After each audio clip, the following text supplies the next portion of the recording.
Morning children, welcome back to mathematics class. We were discussing about the chapter lines and angles. And yesterday we have discussed about linear pair of angles. Again I will discuss the same topic, that is linear pair of angles. Linear pair of angles क्या होते हैं? जो angles, pair का मतलब हो गया two angles, वो दो एंगल जो स्ट्रेट लाइन के ऊपर बनते हैं. और इन अदर वर्ड्स, क्यों स्ट्रेट लाइन के ऊपर बनते हैं? सपोज यहाँ पे एंगल बन गया, ये एंगल 1 हो गया, angle 2. Now this is a straight line, और स्ट्रेट लाइन कितने डिग्री की होती है? 180 डिग्री. अंडरस्टूड? अब ये 180 डिग्री की है, इट मीन्स कि जब आप इन दोनों एंगल्स को ऐड करोगे it should be equal to 180 degree. तो वो दो एडजेसेंट एंगल्स जिनका सम 180 डिग्री आता है उनको हम बोलते हैं कि these are linear pair of angles. So what you will right?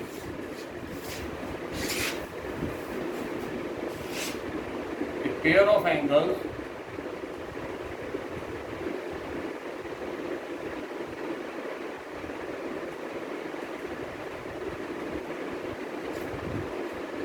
having the sum 180 degree, or in other words you can say that pair of angles which are supplementary.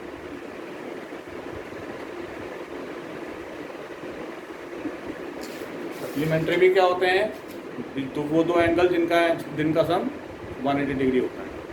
तो but ये है कि सप्लीमेंट्री एंगल्स कोई भी दो angles हो सकते हैं. लीनियर पेयर ऑफ एंगल्स जो है वो हमेशा स्ट्रेट लाइन के ऊपर ही बनेंगे, जिनको मिलाकर स्ट्रेट लाइन बनती है. उन्हीं दो एडजेसेंट एंगल्स को हम बोलते हैं कि दीज, क्योंकि we are talking about the adjacent angles. Adjacent angles मैंने बताया था क्या होते हैं, जिसमें वन रे कॉमन होती है. जैसे ये वाली रे जो है इस एंगल में और इस एंगल दोनों में कॉमन है. That's why these are known as adjacent angles. वो pair of adjacent angles जिनका, और you can write here pair of adjacent angles.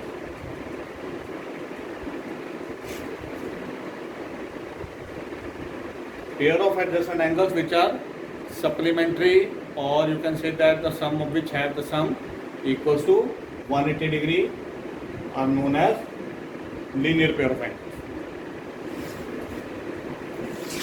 Now next is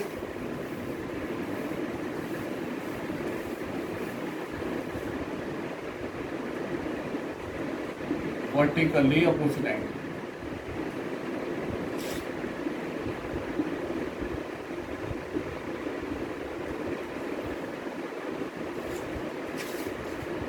Vertically opposite angles. ये एंगल्स कब बनते हैं?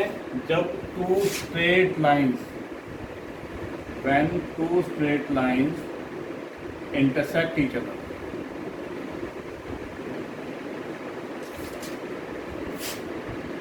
अगर दोनों लाइंस स्ट्रेट हैं जो कि एक दूसरे को इंटरसेक्ट कर रही हैं, तभी ये वाले एंगल तभी बनेंगे. अगर वो स्ट्रेट लाइन नहीं है तो वहाँ पे वर्टिकली ऑपोजिट एंगल नहीं बनेगा. अब you can see here that the vertex is this is known as point of intersection.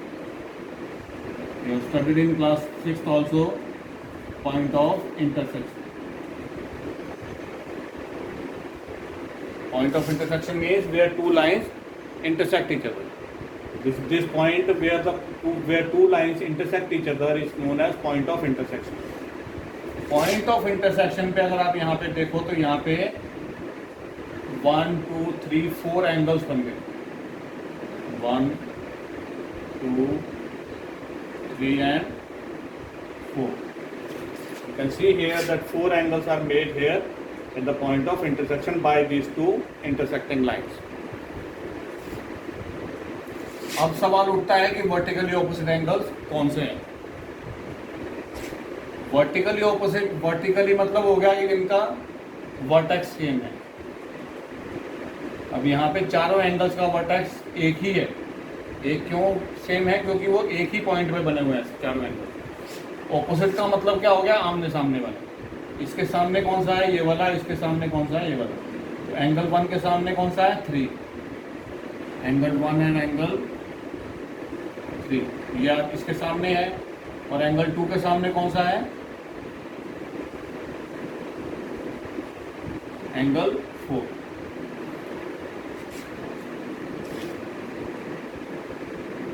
अब अगर अब ये समझ में आ गया है कि वर्टिकली ऑपोजिट एंगल्स कौन से होते हैं, तो इसमें एक चीज और इसकी प्रॉपर्टी होती है वर्टिकली ऑपोजिट एंगल्स की, कि vertically opposite angles are always equal to each other.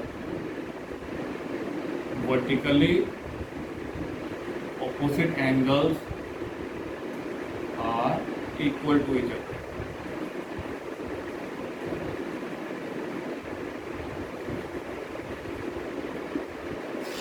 Vertically opposite angles are equal to each other. अगर टू लाइंस इंटरसेक्ट कर रही हैं तो वर्टिकली ऑपोजिट एंगल्स बनेंगे। टू लाइंस कब, कौन सी लाइंस, जो कि स्ट्रेट लाइंस होंगी, तो वहाँ पे वर्टिकली ऑपोजिट एंगल्स बनेंगे। और जो भी एंगल्स वर्टिकली ऑपोजिट एंगल्स बनेंगे वो आपस में इक्वल होंगे। उसके लिए आपको पहले ये पहचान करनी है कि वर्टिकली ऑपोजिट एंगल कौन से हैं। मैंने फिर बताता हूँ, जिनका सेम वर्टेक्स है। जैसे इस पॉइंट पे, ये वाला पॉइंट जो पॉइंट ऑफ इंटरसेक्शन पे यहाँ पे एंगल बने हुए हैं, तो एंगल 1 के सामने कौन सा है, 3, एंगल 3। तो ये दोनों आपस में वर्टिकली ऑपोजिट एंगल्स हैं। और एंगल 2 के सामने कौन सा है, एंगल 4। और 2 और 4 दोनों वर्टिकली ऑपोजिट एंगल्स हैं। And these vertically opposite angles are always equal, and angle 2 will be equal to angle 4। Angle 1 angle 3 के इक्वल होगा, एंगल 2 एंगल 4 के इक्वल होगा। सपोज मैं यहाँ पे एक फॉर एग्जांपल एक लाइन में यहाँ पे और खींच देता हूँ। This is angle 3 and this is angle 4 angle. अब आप अगर यहाँ पे ये देखो, ये स्ट्रेट लाइन है, ये स्ट्रेट लाइन है, ये दोनों तो आपस में इक्वल हैं। Angle 2 is equal to angle 5। Yes, क्योंकि ये दोनों स्ट्रेट लाइंस यहाँ पे एक दूसरे को इंटरसेक्ट कर रही हैं, तो आमने सामने वाले एंगल्स इक्वल हो गए। इसी तरह से ये वाली स्ट्रेट लाइन और ये स्ट्रेट लाइन, इधर वाला जो एंगल है, इस एंगल को इसने 2 पार्ट्स में डिवाइड कर दिया है, 2 पार्ट्स। तो एंगल 1 किसके इक्वल हो जाएगा, इन दोनों के सम के इक्वल। एंगल 1 किसके इक्वल हो गया, एंगल 3 प्लस एंगल 4। क्योंकि ये अगर एंगल है तो इसका ये पूरा एंगल भी तो वर्टिकली ऑपोजिट एंगल ही होगा। ये सुनो, तो पूरा एंगल कब किससे बन रहा है, एंगल 3 और 4 को मिला के बन रहा है। तो angle 1 will be equal to angle 3 plus angle 4। तो children, that's all for today. See you in my next video lecture. Thank you, God bless you.